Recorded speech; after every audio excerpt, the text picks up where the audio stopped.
there are a bunch of quarterbacks who performed very well athletically. Doesn't mean they're good quarterbacks. But as we just said, it seems like more and more to be a successful quarterback, you have to be pretty athletic. So, which quarterbacks that the Niners could get, at their picks, 99 and later, Yeah. are intriguing to you? Well, before we do that, is it okay? Can we talk about how amazing CJ Stroud looked? Like, Yes, absolutely. Like, Yes. I know we're not going to get CJ Stroud, but I mean, I was watching that guy, and every throw just looks smooth and natural and just easy, and he's just phenomenal. I really believe just by watching the combine, CJ Stroud to me is the best quarterback in this draft and could be like a 10-year quarterback, franchise quarterback, And then you saw Anthony Richardson, freak athlete. Yeah. That guy he could be really damn good too. I think it depends on the situation, but if you I might take Anthony Richardson number one. He might be a total bust, but I'd be willing to take the risk because if you don't trade up for him, you just have the pick and you got like a 6-year contract as a head coach and you got job security and you could get it wrong once, man, aim high. Don't take the 5'10" quarterback and say like, well, he's going to be good. No, why don't you take the guy who's the best athlete ever at the quarterback position and be like, you know what? We can run the ball early. We can make it work in a Philadelphia Eagles type of offense, and he can grow as a passer over time. That might be, an ambitious way to go about it. Yeah, and as good as Bryce Young is, and he's really good. That guy's small, man. And I'm passing Bryce Young for CJ Stroud if I'm a GM or maybe Anthony Richardson. Really, really small, 5'10". So that limits your options. I mean, you're not going to be running him on design runs too much. You're not going to be throwing over the middle too much. He can't really see that. I mean, still though, he's really good. And I think you're seeing more and more is fewer and fewer passes from the pocket. The pocket can be a lot of quick throws, but a lot of times it's like, get the hell out of there, get a clear picture, make a throw. That's what Brock Purdy did all the time. It's what Bryce Young's going to be way better than Brock Purdy, playing Brock Purdy style of football. Yeah. So I'm saying he's not going to be bad. He's going to be good, but Anthony Richardson might be great. I don't know. I just fell, for lack of better words, fell in love with CJ Stroud. I mean, he's 6'3", 218. Every single throw that he made looked perfect, smooth. Here's my concern with CJ. Here's my concern with CJ. He's got about 700 throws at Ohio State. He's going to go to a terrible team. He might struggle at first. And, not to get political, but a lot of times young black quarterbacks, if they struggle right away, they can get written off and shelved.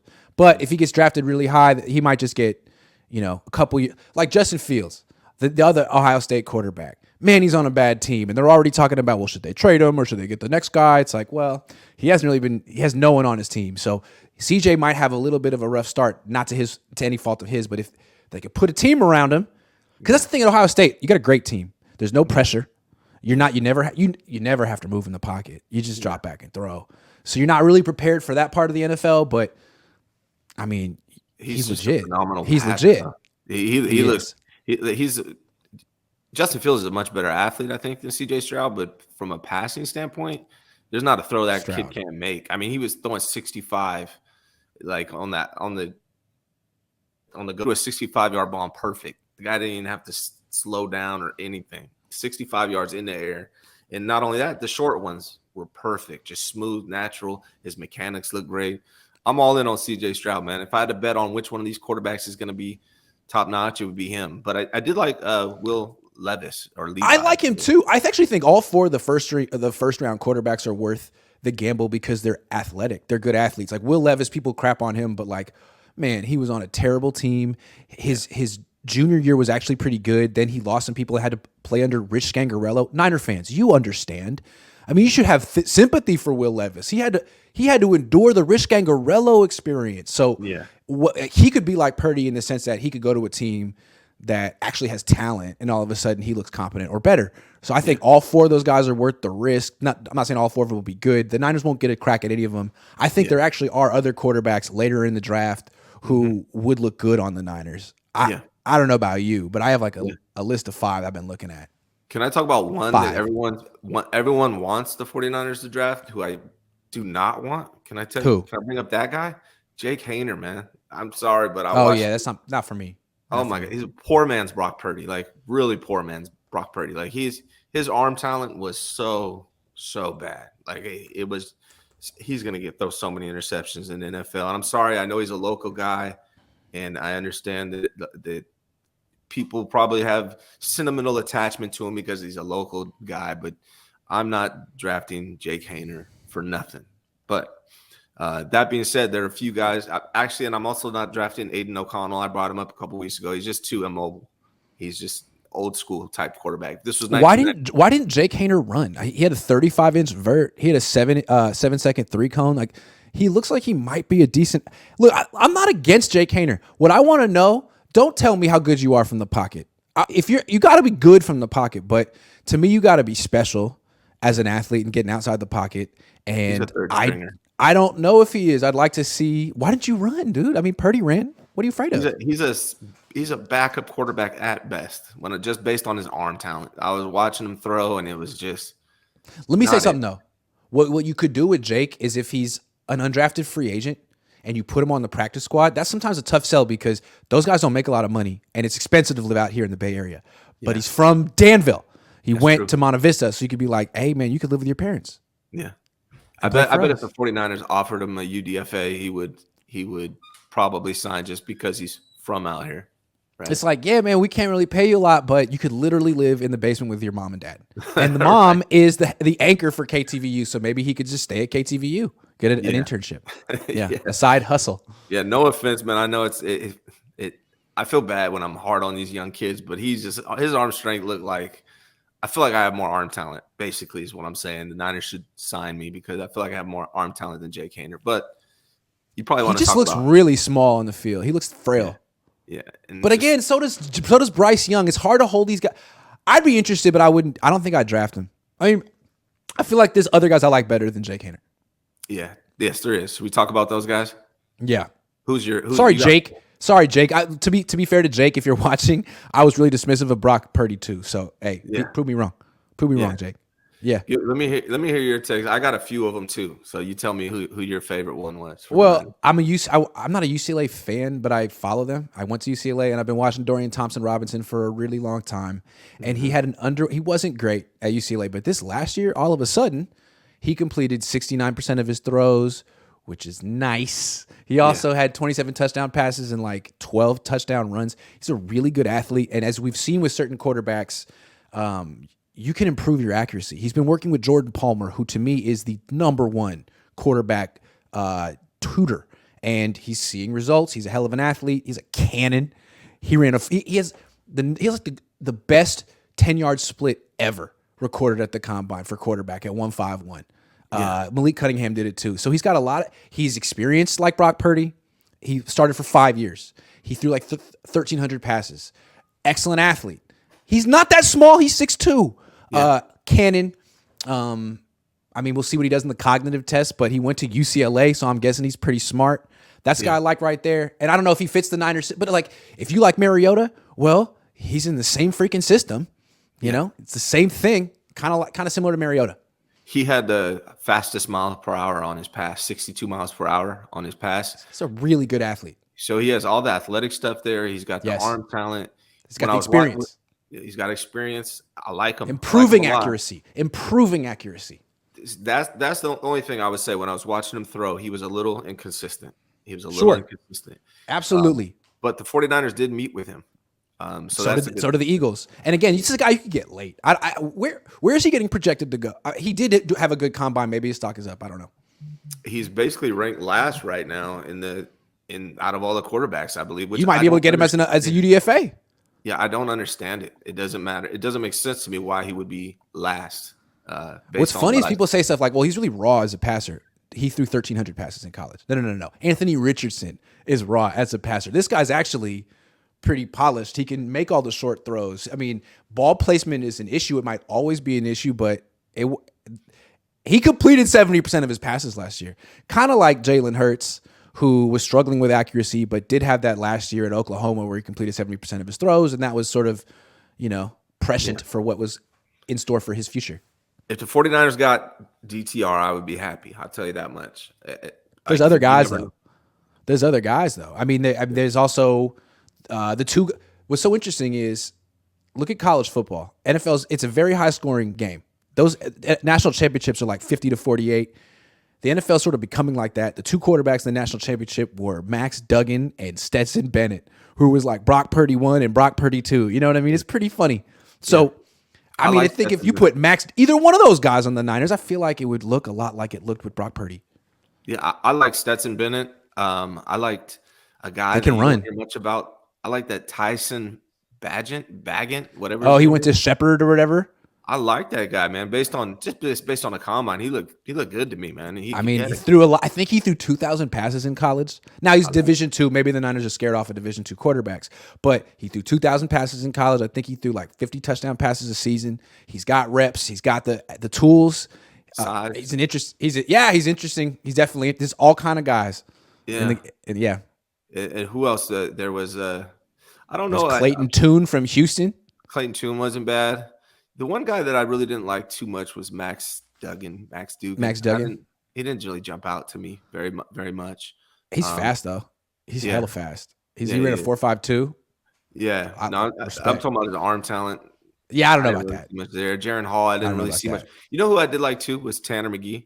I like Tanner McGee, man. You did? 6'6". He's got an arm. Yeah, I'd like to see him run. Did he run? Because to me, I saw him in person. And I thought, man, this dude is slow. And I'm like biased against slow quarterbacks. Get the hell out of here with your slow ass. Yeah. Heavy feet. Yeah. Take them somewhere else. Stop those galoshes somewhere else. Get out of here.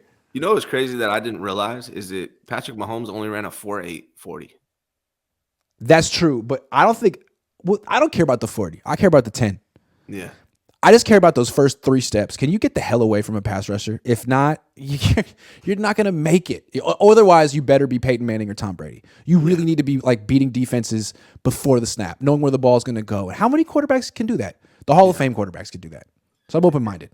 I think out of the ones we talked about, I don't think they're going to be able to get Bryce Young, Stroud, Levis, obviously Richardson. No, they're not going to get Hendon Hooker. They probably won't even be able to get Tanner McGee. Wait. Hold on. We forgot we should talk about Hendon Hooker. I really like Hendon Hooker. He tore his ACL. I mean, he's interesting. It's like he's old.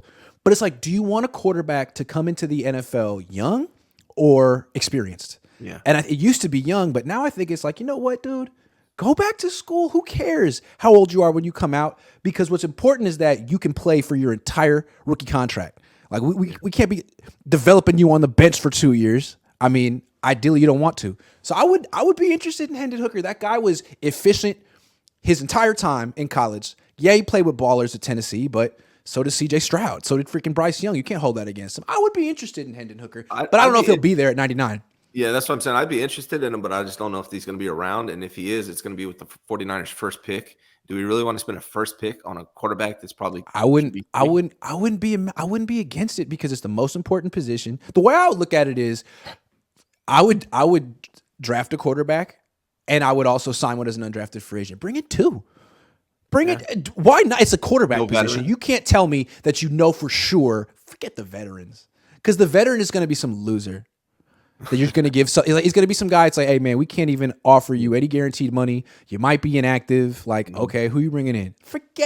Bring in someone with some potential.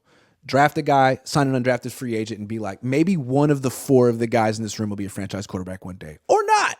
But we're just going to keep bringing in guys until we find someone. I think that's a perfectly fine way to do it. Yeah. Yeah. I can see it, man. Hey, I can see it. It is the most important position. They got to nail it. If you got 4 rookies, basically Brock Purdy, Trey Lance, a higher draft pick, and a UDFA, that's 4 rookies. One of them might work out. You never know. One of them might be the franchise quarterback. But one of these old vets is not going to be a problem. No, and I'm looking at trends I like the NFL drafting trends. It used to be you can't draft a quarterback from the Big 12. It's not real football they play. There's no defense over there. I mean, it's just pass. You got to get a quarterback from the Big 10 or the SEC, someone who hands off and plays NFL football. Well, that used to be what it was, but then the NFL changed its rules, and now if you want to win, you probably want to be able to pass a lot. And what I noticed was the quarterbacks in the Final 4 this year were Iowa State, Oklahoma, Texas Tech, and who was the other one? Was it LSU with Joe Burrow? So it was 3 Big 12s and an SEC. It's all of a sudden it's like, oh yeah, we want quarterbacks who throw a lot in college. Oh Yeah, yeah, throwing a lot in college prepares you for throwing a lot in the NFL, right? yeah. Oh yeah, Makes like sense. it's kind of interesting, makes Yeah, sense, right? So right. something to think about when you look at these quarterbacks, guys who threw a lot. That's part of the deal with Brock Purdy. He Yeah, threw a lot in college. yeah, If you didn't throw a lot in college, you better be part of the run game the first 2 years of your career, like Jalen Hurts was. yeah. And he You threw a lot in college and played in big games. it's funny how when you look back at this Trey Lance pick, and I believe in Trey Lance's potential, but it's kind of funny, man. No experience, very raw as a passer. It's kind of And crazy. then the plan was to keep him on the bench. Oh, Yeah, it doesn't make sense. It's he really a needed weird reps. the way they ran him, Yeah. the way they used him. It's just I don't know, man. If Trey Lance doesn't work out, I hope he does. But if he doesn't work out, that is a big eyesore on the resume of Kyle Shanahan and John Lynch. Also, look what happens to Anthony Richardson. It's going to be an interesting parallel. He's going to go somewhere and probably going to get developed completely different. But the comparisons between him and Trey Lance are obvious. This is another guy, Richardson, who started 1 year, threw about 300 passes, is totally green. A better athlete than Trey Lance. But let's say he goes to Indianapolis, whose head coach is Shane Steichen, who I said the Niners should hire this offseason. So they got him. And they're going to probably, if they get Richardson and develop him the way the Eagles developed Jalen Hurts, be interesting. I mean, they have him on the field probably pretty quick. I don't know. Be interesting to see. Can it be done? Because that makes me, if they do, then it makes me feel like, man, the Niners ruined Trey Lance and there was potential there. Or there's still potential there. One thing I want to see between Richardson and Trey Lance, Richardson, much better athlete. Trey Lance, I like how he goes through his progressions and how he looks to pass. I'm curious to see how Anthony Richardson plays out in that regard. Also, as we learned through Marco's video last week, that 80-plus elite score, there's never been an elite Hall of Fame quarterback that didn't score 80. So I'm curious to see which one of all these quarterbacks that we've been talking about is in that elite range from a mental aptitude. Yeah. I wonder if Trey Lance could do it over again if he would just go back to school. Because, man, I mean, I'm sure it's like when you're 21 or 20 and they're like, man, you're going to be a top 3 pick. It's tough to say no to that. But knowing what happened to him on the 49ers and how they really weren't committed to the process, probably would have been better to just go back. Because in retrospect, he would have been the top quarterback off the board last year. He would have got picked before Kenny Pickett. He might have been the first pick in the draft. I mean, anyway. It's hard. How much money is he getting paid? So it's true. At the end of the day, it changed his life, his whole family's trajectory. No, it's true. But I feel like we're seeing more like quarterbacks go back to school and older quarterbacks come out. I think that there might be a new trend. From a career standpoint, probably better if he stayed in college. From a financial standpoint, it's hard to pass up millions of dollars when you have that opportunity. And it makes me wonder too, like with Anthony Richardson, man, why are you leaving now? But I think the answer is look at the quarterbacks who are coming out next year. Caleb Williams is going to be the number 1 pick next year. Anthony Richardson wouldn't be. So, I mean, he's making an argument right now that he should be the top pick over Bryce Young. He's like, man, stand me next to Bryce and tell me you're going to draft Bryce. Just put us next to each other in the same room and draft Bryce. Yeah. I dare you. That's smart. That's really smart. Stroud could do the same thing. Who do you think D'Amico is going to get? He's going to get a second pick. They have a second pick. Yeah, that's interesting. Yeah, that's really interesting. I feel like it might be Richardson. I don't think so. No, who do you think he's going to get? He'd be smart to get Stroud, in my opinion. That's the guy for me. But let me. I'm trying to think this through. All right. So forget D'Amico. Slowick. That's the offensive coordinator. Is Bobby Slowick an offensive genius who's going over there like Mike McDaniel and thinking, I'm going to build an offense around my unique talents here? Or is he a guy who's never called plays before? I guess McDaniel was like, who's going to say, you know what? I'm bringing the Niners offense with me. I think he's doing that. I think he's bringing a scheme and he's going to be like, Stroud, Ohio State, spread offense, not under center. I can't coach that guy. Anthony Richardson. Prediction. It's either going to be, if Bryce Young's available, it'll be Bryce Young. Because at Alabama, you're under center. It's a little bit of a pro. That was Bill O'Brien. If not, it'll be Will Levis. Or D'Amico will be like Kyle and pass on the quarterback position altogether and take one next year. And they got the 14th also, right? So they could draft a defensive player and then see who's around at 14, maybe grab one there. I think They they could have, do that. I think they have But two and I have 14. a feeling Will Levis is going to go. I think Will Levis could go to the Raiders. I think coaches that are sort of stuck in the past, like the more conservative, old school NFL coaches that want offense to look like it did 20 years ago and not like it does in college football, are going to love Will Levis. Yeah. Because he was under center in college. You know what I mean? They're always going to be a little hesitant of the Ohio State spread quarterbacks. But to me, like Levis? Levis, yeah. He could be good. Yeah. He could be good. He's a decent, he's a good athlete too. He's not just he's also a good athlete. Yeah. Yeah, he is a good athlete. I mean, if you look at the quarterbacks who have failed the last 6-7 years in the first round, they're usually the guys who haven't been that athletic. Baker was not that athletic. Darnold, not that quick. Rosen, Haskins. Yeah. You know what I mean? I mean, I think you really need some juice, some athleticism, and you need to be a good pocket passer too. That's why it's so hard to find good ones. You can't. I mean, it's 2023. You can find an athlete who is also a good quarterback. So why wouldn't you? And it seems like college football more than 20 years ago. Because when we were kids, college football, they ran the ball. Yeah. They weren't passing very much in college. Like now it's like there's a lot of guys who come into the league like Brock Purdy who just happen to have 1,300 passes under their belt.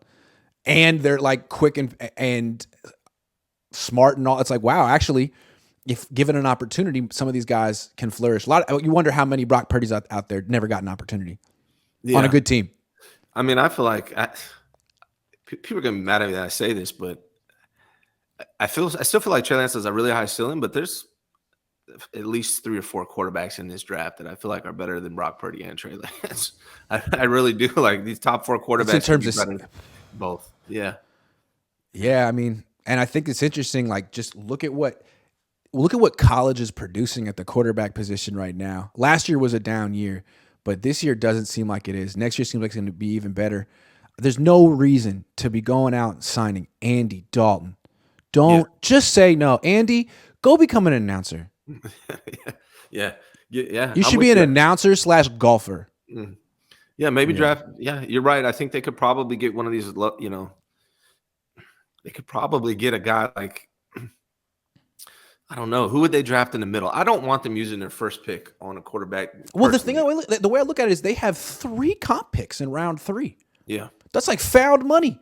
Yeah. Those aren't your picks. I mean, one of them, it seems like there's no harm in spending one. I mean, because anyone you pick at 99 and below, you can't just say, well, that's a definite starter. Like, it's not like you're passing on a plug and play starter by taking that guy. So if you're taking guys who are immediate backups anyway, at least take one. I mean, take the most important position.